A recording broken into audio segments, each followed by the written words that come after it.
নমস্কাৰ সকলোকে স্বাগতম জনাইছোঁ জব ইন আছামৰ নতুন এটা জব ইনফৰমেশ্যনৰ ভিডিঅ'লৈ। মানুহসকল অলপ দিন আগতেই ভাৰত চৰকাৰৰ অধীনত CAPFৰ কাৰণে প্ৰায় 506টা পদ মুকলি হৈছিলে। সেই পদকেইটাৰ কাৰণে যদি আপোনালোকে এতিয়ালৈকে আবেদন কৰা নাই আবেদন কৰি ল'ব পাৰিব। ডিটেইলছখিনি জনাই দি আছোঁ, ভিডিঅ'টো স্কিপ নকৰাকৈ শেষলৈকে চাব। আবেদন কৰাৰ অন্তিম তাৰিখটো হৈছে 14 মে', গতিকে হাতত একেবাৰে সময় কম আছে। গতিকে যিসকলৰ অৰ্হতা মিলে আবেদন কৰি ল'ব। ডিটেইলছখিনি জনোৱাৰ আগতে যদি আপোনালোকে এতিয়ালৈকে চেনেলটো ছাবস্ক্ৰাইব কৰা নাই, অসমৰ লগতে ভাৰতৰ সকলোবিলাক জব ইনফৰমেশ্যন পাবলৈ চেনেলটো ছাবস্ক্ৰাইব কৰি ল'ব। আৰু এইটো ভিডিঅ'ৰ ডেছক্ৰিপশ্যনতে আমাৰ হোৱাটছআপ গ্ৰুপ আৰু টেলিগ্ৰাম গ্ৰুপৰ লিংক এটাও মেনশ্যন কৰা হৈ আছে, গতিকে আপোনালোকে জইন হৈ ল'ব, তাতো জব ইনফৰমেশ্যনসমূহ পাব পাৰিব। অলপ দিন আগতে ভাৰত চৰকাৰৰ অধীনত CAPFৰ কাৰণে প্ৰায় 506টা পদ মুকলি হৈছিল। সেই পদকেইটাৰ কাৰণে মেল ফিমেল সকলোৱে আবেদন কৰিব পাৰিব। মই ডিটেইলছখিনি জনাই দি আছোঁ, কাৰণ সেই পদকেইটাৰ কাৰণে আবেদন কৰাৰ যিটো অন্তিম তাৰিখ হয় সেইটো পাইছেহি। গতিকে যিসকলৰ অৰ্হতা মিলে আৰু এতিয়ালৈকে আবেদন কৰা নাই কৰি ল'ব। ডিটেইলছখিনি আপোনালোকে এবাৰ চাই লওক। ভেকেঞ্চিটো আহিছিল CAPFৰ ফালৰ পৰা, অৰ্থাৎ চেণ্ট্ৰেল আৰ্মড পুলিচ ফ'ৰ্চৰ ফালৰ পৰা এছিষ্টেণ্ট কামাণ্ডেণ্ট পদৰ কাৰণে ভেকেঞ্চি ওলাইছে।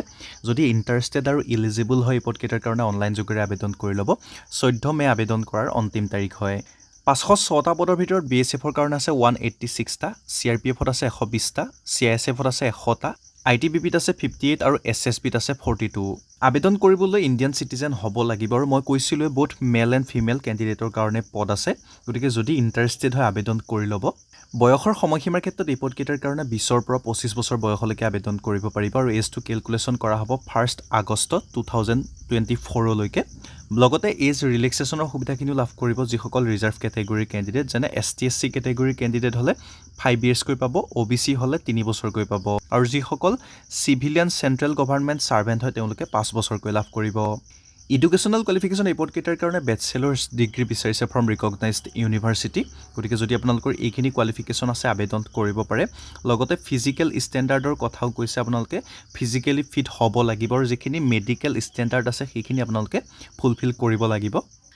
আৰু বহুতো কেণ্ডিডেটে এপ্লিকেশ্যন ফিজটোৰ কাৰণে আবেদন কৰিব নোৱাৰে। ইয়াতে আনৰিজাৰ্ভ আৰু OBC কেটেগৰীৰ মেল কেণ্ডিডেট হ'লে 200 টকা পে' কৰিব লাগিব, আৰু তাৰ বাহিৰে female ST/SC person with benchmark disability তেওঁলোকৰ কাৰণে কোনো ধৰণৰ আবেদন মাচুল নাই। আপোনালোকে পে'মেণ্টটো visa, master card, RuPay credit card, debit কাৰ্ডৰ জৰিয়তে পে' কৰিব পাৰে, নাইবা ইণ্টাৰনেট বেংকিঙৰ জৰিয়তেও এপ্লিকেশ্যন ফিটো পে' কৰিব পাৰিব।